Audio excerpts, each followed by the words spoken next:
اعوذ باللہ من الشیطان الرجیم بسم اللہ الرحمن الرحیم۔ حضرت بلال رضی اللہ تعالیٰ عنہ کا حضور صلی اللہ علیہ وآلہ وسلم کے لیے ایک مشرک سے قرض لینا۔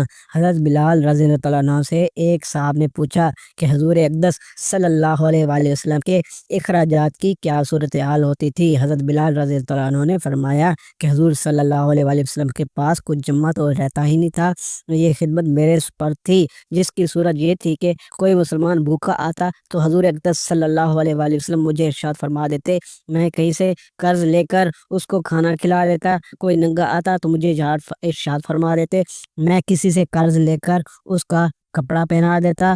یہ صورت رہتی تھی۔ ایک مرتبہ ایک مشرک مجھے ملا، اس نے مجھ سے کہا کہ مجھے وسعت اور ثروت حاصل ہے تو کسی سے قرض نہ لیا کر، جب ضرورت ہوا کرے مجھ ہی سے قرض لے لیا کر۔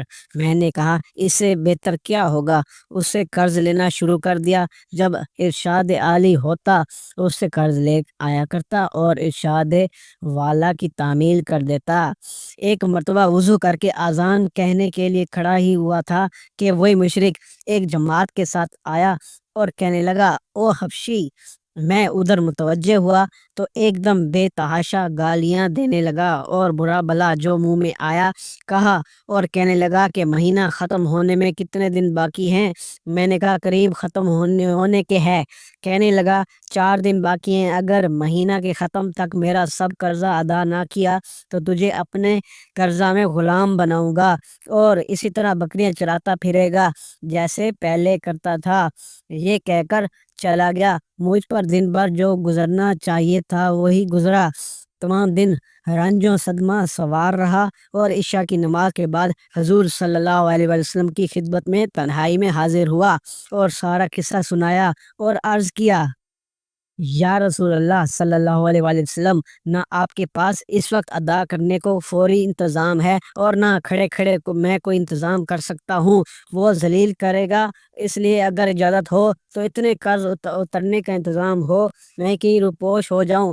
جب آپ کے پاس کہیں سے کچھ آ جائے گا میں حاضر ہو جاؤں گا۔ یہ عرض کر کے میں گھر آیا، تلوار لی، ڈھال اٹھائی، جوتا اٹھایا، یہی سامان سفر تھا اور صبح ہونے کا انتظار کرتا رہا کہ صبح کے قریب میں کہیں چلا جاؤں گا۔ صبح قریب تھی کہ ایک صاحب دوڑے ہوئے آئے کہ حضور صلی اللہ علیہ وسلم کی خدمت میں جلدی چلو۔ میں حاضر خدمت ہوا تو دیکھا کہ 4 اونٹنیاں جن پر سامان لدا ہوا تھا بیٹھی ہیں۔ حضور صلی اللہ علیہ وسلم نے فرمایا، خوشی کی بات سناؤں کہ اللہ تعالیٰ نے تیرے قرضہ کی بے باکی کا انتظام فرما دیا، یہ اونٹنیاں بھی تیرے حوالے اور ان کا سب سامان بھی۔ فدق کے رئیس نے یہ نذرانہ مجھے بھیجا ہے۔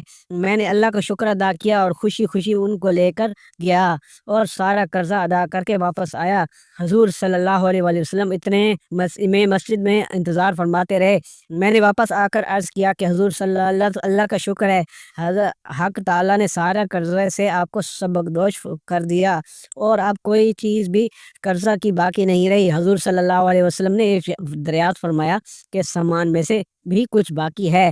میں نے عرض کی کہ جی ہاں کچھ باقی ہے۔ حضور صلی اللہ علیہ وسلم نے فرمایا کہ اس سے بھی تقسیم ہی کر دے تاکہ مجھے راحت ہو جائے، میں گھر میں بھی اس وقت تک نہیں جانے کا جب تک یہ تقسیم نہ ہو جائے۔ تمام دن گزر جانے کے بعد عشاء کی نماز سے فراغت پر حضور صلی اللہ علیہ وسلم نے دریافت فرمایا کہ بچا ہوا مال تقسیم ہو گیا یا نہیں؟ میں نے عرض کیا کہ کچھ موجود ہے، ضرورت مند عائد نہیں، تو حضور صلی اللہ علیہ وسلم نے مسجد ہی میں آرام فرمایا۔ دوسرے دن عشاء کے بعد پھر حضور صلی اللہ علیہ وسلم نے فرمایا، کہو جی کچھ ہے؟ میں نے عرض کیا کہ اللہ جل شانہ نے آپ کو راحت عطا فرمائی کہ وہ سب نمٹ گیا۔ حضور صلی اللہ علیہ وسلم نے اللہ جل شانہ کی حمد و ثنا فرمائی۔ حضور صلی اللہ علیہ وسلم کو یہ ڈر ہوا کہ خدا نہ خواستہ موت آ جائے اور کچھ حصہ مال کا آپ کی ملکیت میں رہے۔ اس کے بعد گھروں میں تشریف لے گئے اور بیویوں سے ملے۔ فائدہ: اللہ والوں کو یہ بھی خواہش رہتی ہے کہ ان کی ملک میں مال و متاع کچھ نہ رہے۔ پھر حضور اقدس صلی اللہ علیہ وسلم کا تو کیا پوچھنا، جو سارے نبیوں کے سردار، سارے اولیاء کے سرتاج، حضور صلی اللہ علیہ وسلم کو اس کی خواہش کیوں نہ ہوتی کہ میں دنیا سے بالکل فارغ ہو جاؤں۔ میں نے معتبر ذرائع سے سنا ہے کہ حضرت اقدس مولانا شاہ عبد الرحیم صاحب رائے پوری نور اللہ مرکز کا معمول یہ تھا کہ جب نذرانوں کی رقم کچھ جمع ہو جاتی تو اہتمام سے منگوا کر سب تقسیم فرما دیتے، اور وصال سے قبل تو اپنے پہننے کے کپڑے وغیرہ بھی اپنے خادم خاص حضرت مولانا شاہ عبد القادر صاحب مظلہ کو دے دیے تھے، اور فرمایا تھا کہ بس اب تم سے مستعار لے کر پہن لیا کروں گا۔ اور اپنے والد صاحب رحمۃ اللہ علیہ کو میں نے بارہا دیکھا کہ مغرب کے بعد جو کچھ روپیہ پاس ہوتا وہ کسی قرض خواہ کو دے دیتے کہ کئی ہزار کے مقروض تھے، اور یہ فرمایا کرتے کہ جھگڑے کی چیز میں رات کو اپنے پاس نہیں رکھتا۔ اس نوع کے بہت سے حالات اکابر کے ہیں، مگر یہ ضروری نہیں کہ ہر شیخ کا ایک ہی رنگ ہو۔ مشائخ کے الوان مختلف ہوتے ہیں۔ چمن کے پھولوں میں ہر پھول کی صورت سیرت ممتاز ہوتی ہے۔ حضرت ابو ہریرہ رضی اللہ عنہ کا بھوک میں مسئلہ دریافت کرنا۔ حضرت ابو ہریرہ رضی اللہ عنہ فرماتے ہیں کہ تم لوگ اس وقت ہماری حالتیں دیکھتے کہ ہم میں سے بعضوں کو کئی کئی وقت تک اتنا کھانا نہیں ملتا تھا جس سے کمر سیدھی ہو سکے۔ میں بھوک کی وجہ سے جگر کو زمین سے چپٹا دیتا، اور کبھی پیٹ کے بل پڑا رہتا تھا اور کبھی پیٹ پر پتھر باندھ لیتا تھا۔ ایک مرتبہ میں راستہ میں بیٹھ گیا جہاں کہ ان حضرات کا راستہ تھا۔ اول حضرت ابوبکر صدیق رضی اللہ عنہ گزرے، میں نے ان سے کوئی بات پوچھنا شروع کر دی، خیال تھا کہ یہ بات کرتے کرتے میں گھر تک لے جائیں گے، پھر عادت شریفہ کے موافق جو گھر موجود ہوگا اس میں تواضع ہی فرما دیں گے، مگر انہوں نے ایسا نہ کیا۔ غالباً ذہن منتقل نہیں ہوا یا اپنے گھر کا حال معلوم ہوگا کہ وہاں بھی کچھ نہیں۔ اس کے بعد حضرت عمر رضی اللہ عنہ تشریف لائے، ان کے ساتھ بھی یہی صورت پیش آئی۔ پھر نبی اکرم صلی اللہ علیہ وسلم تشریف لائے اور مجھے دیکھ کر مسکرائے اور میری حالت اور غرض سمجھ گئے، اور ارشاد فرمایا، ابو ہریرہ میرے ساتھ آؤ۔ میں ساتھ ہو لیا۔ حضور اکرم صلی اللہ علیہ وسلم گھر تشریف لے گئے، میں ساتھ اندر حاضری کی اجازت لے کر حاضر ہوا۔ گھر میں ایک پیالہ دودھ کا رکھا ہوا تھا جو حضرت خدمت اقدس میں پیش کیا گیا۔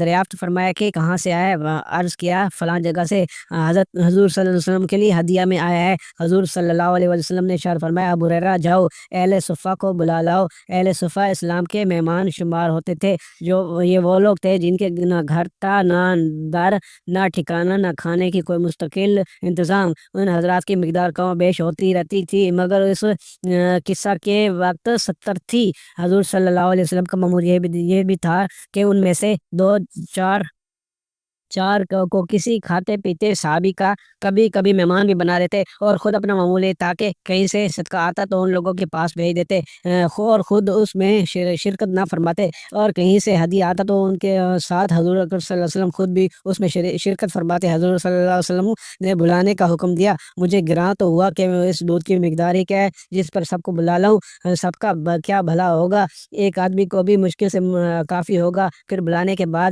مجھے ہی کو پلانے کا حکم ہے، اس لیے نمبر بھی اخیر میں آئے گا جس میں بچے گا بھی کچھ نہیں۔ لیکن حضور اکرم صلی اللہ علیہ وسلم کی اطاعت کے بغیر چارہ ہی کیا تھا۔ میں گیا اور سب کو بلا لایا۔ حضور اکرم صلی اللہ علیہ وسلم نے ارشاد فرمایا کہ لے ان کو پلا۔